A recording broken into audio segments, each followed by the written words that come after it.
মুরগির মাংস আলু দিয়ে ভাগ করতেছি। মানে আমার রান্না মানে গণেশ করার রান্না শেষ। হ্যালো গাইস, আসসালামু আলাইকুম। কেমন আছেন আপনারা? আশা করি ভালো আছেন। আপনাকে তো আমরা ভালো আছি, আলহামদুলিল্লাহ।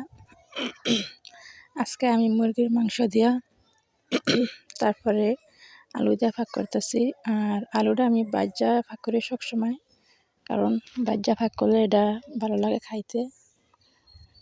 মুরগির মাংস ভাজি, তারপরে আলুও ভাজা ভাগ করি। এটা আমার থেকে অনেক ভালো লাগে মাংসটা ভাজা ভাগ করলে। তারপরে যে মশলা কষাইতেছি, মানে আমি আগে ইয়ারি দিয়ে দিই, এই যে মুরগির ঠ্যাং কলজা গিলা এটি আগে দিয়ে দিই কষা। এটি তো আর ভাজা হয় না, এটি অনেকক্ষণ কষানোর পরে তারপরে যে ভাজা রেখে যে মাংস ওটি দিয়ে দিই, আলু আর মাংস। কারণ যদি না কষাই এটা আবার ভালো লাগে না, কাঁচা থাকে। এই কারণে আমি আগে এটা কষাই নিই।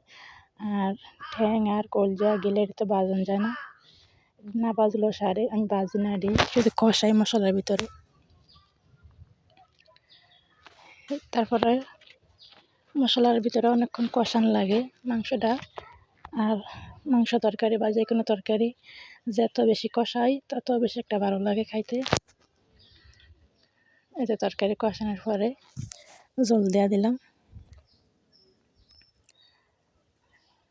এতে আমার তরকারি হইতেছে। আমি ঘরের বাহির আইছি, কাউয়া ডাক দিতেছে, কে মনে কিছু নেন না। ঘরের বাহিরে করতেছি, এডিটিং করতেছি ভিডিও,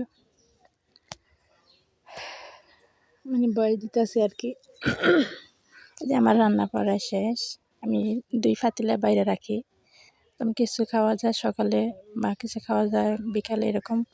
আর আমি এক্সট্রা করে নাস্তা বানাই না, শুধু ভাতই খাওয়াবার। আমগো ভাতটা পছন্দ, হালকা জিনিস পছন্দ না। আর এই যে আমার ছেলেরে দিতেছি ভাত, আমার ছেলে এখন ভাত খাইব মুরগির মাংস দিয়া।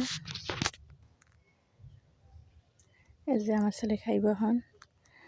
আর ভিডিও ভালো লাগলে বেশি বেশি করে সাপোর্ট করবেন। ভালো থাকুন আপনারা সবাই। আল্লাহ হাফেজ।